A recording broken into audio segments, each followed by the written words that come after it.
ವರ್ಷಗಳಿಂದ ತಲೆಮರೆಸಿಕೊಂಡಿದ್ದ ಆರೋಪಿಗಳು ಅಂದರ್.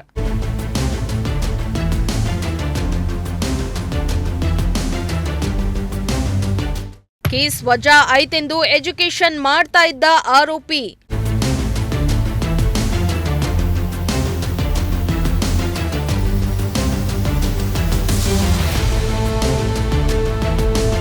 ಕಳ್ಳತನ ಪ್ರಕರಣದಲ್ಲಿ ಭಾಗಿಯಾಗಿದ್ದ ಆರೋಪಿಗಳು ಬೇಲ್ ಪಡೆದು ಹೊರಬಂದಿದ್ರು. ಕೇಸ್ ವಜಾ ಆಯಿತೆಂದು ಕೋರ್ಟಿಗೆ ಹಾಜರಾಗದೆ 20 ವರ್ಷದಿಂದ ತಲೆಮರೆಸಿಕೊಂಡಿದ್ದ ಕಳ್ಳರನ್ನ ಪೊಲೀಸರು ಹೆಡೆಮುರಿ ಕಟ್ಟುವಲ್ಲಿ ಯಶಸ್ವಿಯಾಗಿದ್ದಾರೆ. ದೊಡ್ಡಬಳ್ಳಾಪುರದ ಬಾಶೆಟ್ಟಿಹಳ್ಳಿಯ ಟ್ರಾನ್ಸ್ ಎಲೆಕ್ಟ್ರಿಕ್ ಮೋಟಾರ್ ಕಾರ್ಖಾನೆಯಲ್ಲಿ ಹೋಂಗಾರ್ಡ್ ಆಗಿ ನಾಗರಾಜ್ ಹಾಗೂ ಶ್ರೀನಿವಾಸ್ ಎಂಬುವವರು ಕೆಲಸ ಮಾಡ್ತಾ ಇದ್ರು. ಕಂಪನಿ ಮುಚ್ಚುವ ವೇಳೆ ಮೋಟಾರ್ಗಳನ್ನ ಕದ್ದು ಮಾರಾಟ ಮಾಡಿ ಸಿಕ್ಕಿಬಿದ್ದಿದ್ರು. 3 ತಿಂಗಳ ಕಾಲ ಜೈಲುವಾಸ ಕೂಡ ಅನುಭವಿಸಿದ್ರು. ಬಳಿಕ ಜಾಮೀನಿನ ಮೇಲೆ ಹೊರಬಂದಿದ್ರು.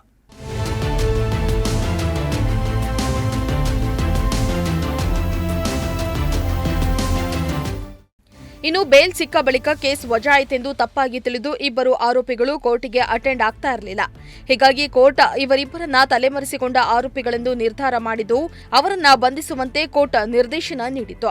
ಆರೋಪಿಗಳನ್ನ ಬೆನ್ನತ್ತಿದ ದೊಡ್ಡಬಳ್ಳಾಪುರ ಪೊಲೀಸರು ಆರೋಪಿಗಳ ಹೆಡೆಮುರಿ ಕಟ್ಟುವಲ್ಲಿ ಯಶಸ್ವಿಯಾಗಿದ್ದಾರೆ. 20 ವರ್ಷದ ನಂತರ ಆರೋಪಿಗಳನ್ನ ಬಂಧನ ಮಾಡಿದ್ದಾರೆ. ಆ ಆರೋಪಿಗಳ ಬಗ್ಗೆ ಏನು ಹೇಳ್ತೀರಿ? ನಮ್ಮ ದೇಶದ ಕಾನೂನು ಎಷ್ಟು ಭದ್ರವಾಗಿದೆ, ಸುಭದ್ರವಾಗಿದೆ ಅಂದರೆ ವಿಳಂಬ ಆಗ್ಬೋದು ಅಷ್ಟೇ. ಕಾನೂನಿನ ಕೈನಿಂದ ಯಾರೂ ತಪ್ಪಿಸ್ಕೊಳ್ಳಿಕ್ಕಾಗಲ್ಲ. ಸುಮಾರು 20 ವರ್ಷಗಳ ಹಿಂದೆ ಆದಂಥ ಒಂದು ಕೇಸಿನಲ್ಲಿ ಕೇವಲ ಬೇಲ್ ತಗೊಂಡಂಥವ್ರು, ಜಾಮೀನು ಪಡೆದಂಥವ್ರು, ಅವರು ಗೊತ್ತಾಗದೇನೋ ಒಟ್ಟಾರೆ 20 ವರ್ಷ ಅವರು ತಲೆಮರೆಸ್ಕೊಂಡಿದ್ದ ಲೆಕ್ಕದಲ್ಲೇ ಇದ್ದರು. ಅವ್ರನ್ನ ನಮ್ಮ 20 ವರ್ಷ ಆದರೂ ಕೂಡ ಅದರ ಆಸಕ್ತಿ ಕಳ್ಕಂಡೆ ಆ ಹಳೆಯ ಕೇಸನ್ನು ಕೆದಕಿ ನಮ್ಮ ಗ್ರಾಮಾಂತರ ಠಾಣೆಯ ಪೊಲೀಸರು ಭಾಳ ಶ್ಲಾಘನೀಯವಾದ ಕೆಲಸ ಮಾಡಿದ್ದಾರೆ. ಯಾಕಂದರೆ ಕಾನೂನು ಅದು ಸರಿ ತಪ್ಪುಗಳನ್ನ ವಿಮರ್ಶೆ ಮಾಡೋದಕ್ಕೆ ನಾವಲ್ಲ, ಅದು ಅದಕ್ಕೆ ಅಂತ ನ್ಯಾಯಾಲಯ ಇದೆ. ಆದರೆ ಪೊಲೀಸರು ಒಂದು ಉತ್ತಮವಾದ ಕೆಲಸ ಮಾಡಿದ್ದಾರೆ.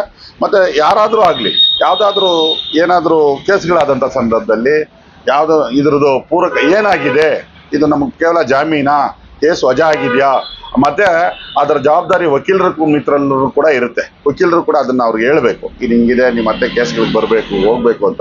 ಇಲ್ಲ ಅಂದರೆ ಈ ರೀತಿ ಅನರ್ಥಗಳಾಗಿ ಪಾಪ ಜೀವನದಲ್ಲಿ ಉತ್ತಮವಾಗಿ ಅವ್ರು ಈಗಾಗಲೇ ಸೆಟ್ಲ್ ಆಗಿರೋವಂಥವ್ರು ಅವ್ರದ್ದು ಇವತ್ತು ಜೀವನ ಮತ್ತೆ ಬಂದು ನ್ಯಾಯಾಲಯದಲ್ಲಿ ನಿಂತ್ಕೊಂಡಿದೆ, ಮತ್ತೆ ಕೋರ್ಟು ಕಚೇರಿ ಅಂತ ಅಲಿಬೇಕಾದಂಥ ಪರಿಸ್ಥಿತಿಗೆ ಬಂದಿದ್ದಾರೆ. ಹಾಗಾಗಿ ಯಾವಾಗಲೂ ನಮ್ಮ ಕಾನೂನು ಸ್ವಲ್ಪ ವಿಳಂಬ ಆದರೂ ಕ್ರಮ ತಗೊಳುತ್ತೆ. ಪೊಲೀಸರ ಕೆಲಸ ಶ್ಲಾಘನೀಯ. ಆರೋಪಿ ನಾಗರಾಜ್ ಆಂಧ್ರಪ್ರದೇಶದಲ್ಲಿ ಹೋಂಗಾರ್ಡ್ ಆಗಿ ಕೆಲಸ ಮಾಡ್ತಿದ್ದಾನೆ. ಪುಟ್ಪರ್ತಿ ಟೌನ್, ಬುಕ್ಕಾಪಟ್ಟಣಂ, ಧರ್ಮಾವರಂನಲ್ಲಿ ಕೆಲಸ ಮಾಡ್ತಿದ್ದಾನೆ. ಮತ್ತೊಬ್ಬ ಆರೋಪಿ ಶ್ರೀನಿವಾಸ MBA ವ್ಯಾಸಂಗ ಮಾಡಿ ಖಾಸಗಿ ಕಂಪನಿಯಲ್ಲಿ ಮಾರ್ಕೆಟಿಂಗ್ ಮ್ಯಾನೇಜರ್ ಆಗಿ ಕೆಲಸ ಮಾಡ್ತಾ ಇರೋ ಬಗ್ಗೆ ವಿಚಾರಣೆ ವೇಳೆ ಆರೋಪಿಗಳು ಬಾಯ್ಬಿಟ್ಟಿದ್ದಾರೆ. ಕಳೆದ 21 ವರ್ಷಗಳ ಹಿಂದೆ ತಲೆಮರೆಸಿಕೊಂಡಿದ್ದ ಕಳ್ಳತನ ಆರೋಪಿಗಳನ್ನು ದೊಡ್ಡಬಳ್ಳಾಪುರ ಗ್ರಾಮಾಂತರ ಪೊಲೀಸರು ಬಂಧಿಸುವಲ್ಲಿ ಯಶಸ್ವಿಯಾಗಿದ್ದಾರೆ. 2004ರಲ್ಲಿ ಅಂದರೆ ಬಾಶೆಟ್ಟಹಳ್ಳಿ ಕೈಗಾರಿಕಾ ಪ್ರದೇಶದಲ್ಲಿ ಕಾರ್ಖಾನೆಯೊಂದರಲ್ಲಿ ಕೆಲಸ ಮಾಡುತ್ತಿದ್ದ ಈ ಕೆಲಸಗಾರರು ಕಳ್ಳತನ ಮಾಡಿದ್ದಲ್ಲದೆ ಮಾಲನ್ನು ಮಾರ್ಕೊಂಡಿರ್ತಾರೆ. ಈ ಸಂಬಂಧಪಟ್ಟಂತೆ ಪ್ರಕರಣ ಕೂಡ ದೊಡ್ಡಬಳ್ಳಾಪುರ ಗ್ರಾಮಾಂತರ ಪೊಲೀಸ್ ಠಾಣೆಯಲ್ಲಿ ಪ್ರಕರಣ ದಾಖಲಾಗಿರುತ್ತೆ. ಈ ಪ್ರಕರಣವನ್ನು ಬೆನ್ನತ್ತಿದ್ದ ಪೊಲೀಸರು ಈ ಕಳ್ಳರನ್ನು ಬಂಧಿಸುವಲ್ಲಿ ಯಶಸ್ವಿಯಾಗಿರುತ್ತಾರೆ. ಬಂಧನ ಮಾಡಿ ಜೈಲಿಗೆ ಕೂಡ ಕಳಿಸಿರ್ತಾರೆ. 3 ತಿಂಗಳು ಸಹ ಜೈಲಿನಲ್ಲೂ ಸಹ ಇರ್ತಾರೆ. ಇದಾದ ನಂತರ ವಕೀಲರು ಒಂದು ದಿನ ಎಲ್ಲ ನಿಮ್ಮ ಕೇಸೆಲ್ಲ ವಜಾ ಆಗಿದೆ ಅಂತ ತಪ್ಪು ಮಾಹಿತಿಯನ್ನು ಕೊಟ್ಟಿರ್ತಾರೆ.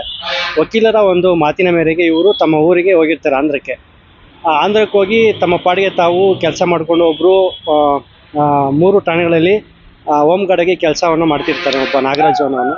ಇನ್ನೊಬ್ಬ ಆರೋಪಿ ಶ್ರೀನಿವಾಸುಲು ಎಂಬ ಆರೋಪಿ MBA ಪದವೀಧರ ಆಗಿರ್ತಾನೆ. ಪದವೀಧರ ಆಗಿದ್ಕೊಂಡು ಒಂದು ಖಾಸಗಿ ಕಾರ್ಖಾನೆಯಲ್ಲಿ ಕೆಲಸ ಕೂಡ ಮಾಡ್ತಿರ್ತಾನೆ. ಇದ್ದಕ್ಕಿದ್ದಾಗೆ ದೊಡ್ಡಬಳ್ಳಾಪುರ ಗ್ರಾಮಾಂತರ ಪೊಲೀಸರು ಈ ಆರೋಪಿಗಳನ್ನು ಬಂಧನ ಮಾಡೋಕ್ಕೆ ಹೋಗಿದಾಗ ಇವ್ರಿಗೆ ಒಂಥರ ಶಾಕ್ ಥರ ಆಗಿರುತ್ತೆ. ಯಾಕೆ ಈ ರೀತಿ ಆಯಿತು ಅಂತ ವಕೀಲರು ಕೂಡ ಹೇಳಿರ್ತಾರೆ ವಜಾ ಆಗಿರುತ್ತೆ ಅಂತ. ಆದರೆ ಪೊಲೀಸರು ಇಲ್ಲ, ವಜಾ ಆಗಿಲ್ಲ, ಕೋರ್ಟ್ ಆದೇಶದ ಮೇರೆಗೆ ನಿಮ್ಮನ್ನು ಬಂಧಿಸಲಾಗುತ್ತೆ ಅಂತೇಳಿ ಬಂಧನ ಮಾಡಿಕೊಂಡು ಕರ್ಕೊಂಡು ಬಂದು ತಿರ್ಗಾ ಜೈಲಿಗೆ ಕಳಿಸಿರ್ತಾರೆ. ಈ ಒಂದು ಪೊಲೀಸರ ಕಾರ್ಯವೈಖರಿಗೆ ಸಾರ್ವಜನಿಕರು ಕೂಡ ಒಂದು ಮೆಚ್ಚುಗೆಯನ್ನು ವ್ಯಕ್ತಪಡಿಸಿರ್ತಾರೆ.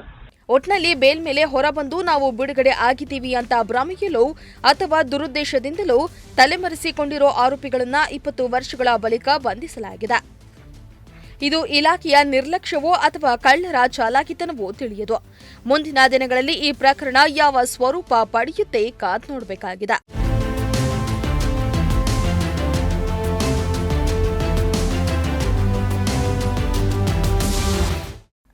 ಮೋಹನ್ ಕುಮಾರ್, ಪ್ರಜಾಶಕ್ತಿ ಟಿವಿ, ದೊಡ್ಡಬಳ್ಳಾಪುರ.